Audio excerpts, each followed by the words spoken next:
Review exercise 4 हमारे पास है, ठीक है। सेलेक्ट द करेक्ट आंसर, ठीक है स्टूडेंट्स। हमने इसमें से जो है वो आंसर को करेक्ट चूज़ करना है, ठीक है। उसके लिए हमारे पास जो फर्स्ट पार्ट है वो है mr² plus 3m² minus 5mr², ठीक है। तो स्टूडेंट्स mr² और प्लस 3mr² हमारे पास है, ठीक है। तो अब हमने क्या करना है, इसमें से करेक्ट आंसर को चूज़ करना है। तो 3mr² माइनस 5mr², ये हमारे पास इसका फर्स्ट पार्ट है। तो स्टूडेंट्स इसमें से हम क्या करेंगे, हमारे पास जो है वो इसको हम सॉल्व कर लेते हैं। ये एम आर के साथ 1 है, तो 1 + 3 + 1 4mr² हो जाएगा, और -5। तो स्टूडेंट्स इसको अगर हम माइनस करेंगे तो -1mr² हो जाएगा, ठीक है। क्योंकि प्लस माइनस माइनस बड़े साइन के साथ माइनस का साइन है, तो इसका मतलब है ए जो है वो हमारे पास इसका करेक्ट आंसर है, ठीक है। इसी तरह इसका जो सेकंड पार्ट है वो हमारे पास है x³ y², ठीक है स्टूडेंट्स। तो x³ और x² को हम लिख लेते हैं, और y² और y³ को। तो स्टूडेंट बेसिस सेम है, पावर ऐड हो जाएंगी। x के साथ 3 + 2 आ जाएगा पावर में, और y के साथ 2 + 3। तो यहाँ से भी 5 आ जाएगा, x की पावर और y की पावर भी 5।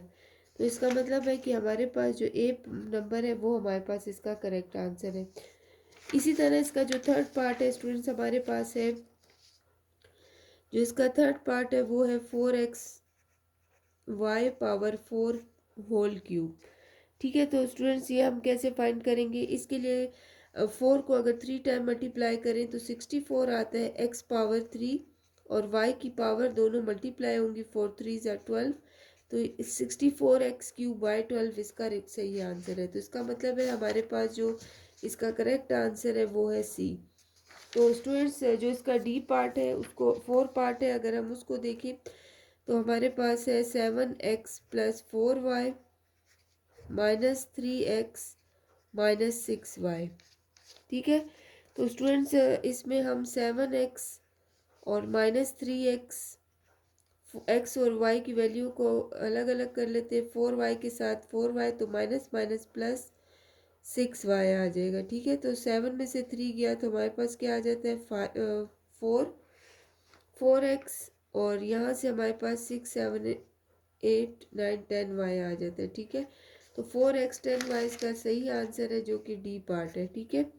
इसी तरह हमारे पास इसका जो फिफ्थ पार्ट है वो एक फार्मूला है, a + b² minus a minus b², ठीक है।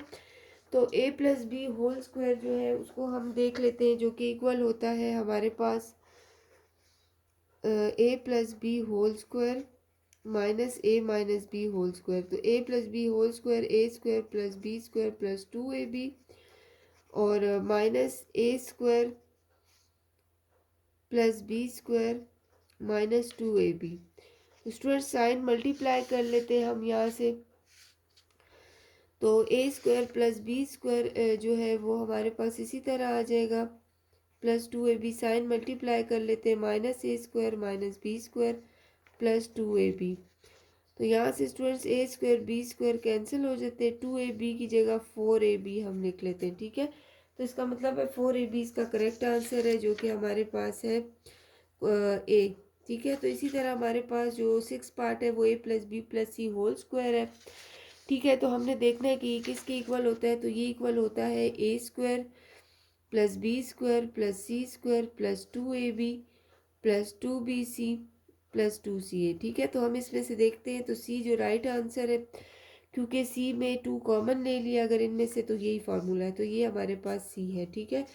अब स्टूडेंट्स a³ + b³ का जो फार्मूला है वो हमारे पास होता है a + b a² minus ab + b²। इसके प्रीवियस जो हमने क्वेश्चन किए वो इसी फार्मूले से किए, तो ये इसका डी पार्ट इसका राइट आंसर है, ठीक है। इसी तरह अगर हम देखें तो नेक्स्ट हमारे पास इसका 8 पार्ट है, जिसमें हमने कंजुगेट बताना है 3 - √5। स्टूडेंट्स हमें पता है कंजुगेट में हम क्या करते हैं, साइन जो है उसको चेंज करते हैं। तो 3 - √5 की जगह हम लिख लेंगे 3 + √5। तो इसका मतलब है सी जो है वो हमारे पास इसका करेक्ट ऑप्शन है, ठीक है। इसी तरह इसका जो नेक्स्ट पार्ट हमारे पास है आई एक्स जो कि है which of the following expression is equivalent. तो स्टूडेंट्स एम स्क्वेयर प्लस 4 - 1/2।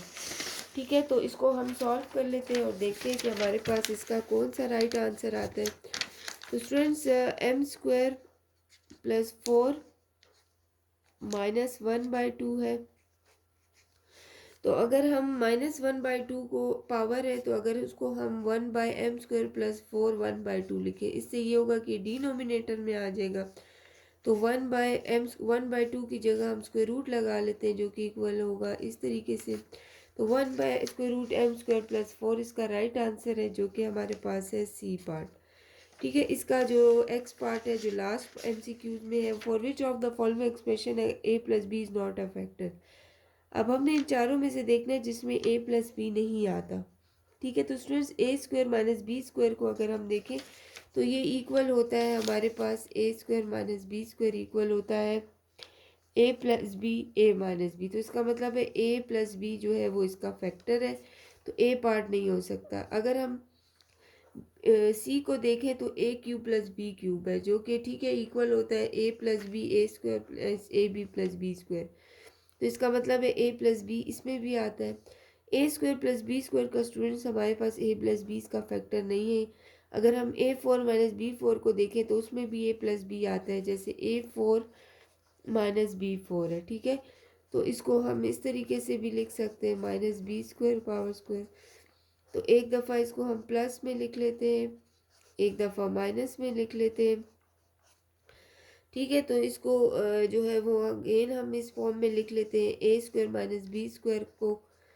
तो ये हमारे पास आ जाता है a + b a - b। तो इसका मतलब है अगेन ये इसमें a - b आता है, तो इसका मतलब है a² + b² जो है वो इसका हमारे पास राइट आंसर है। ठीक है,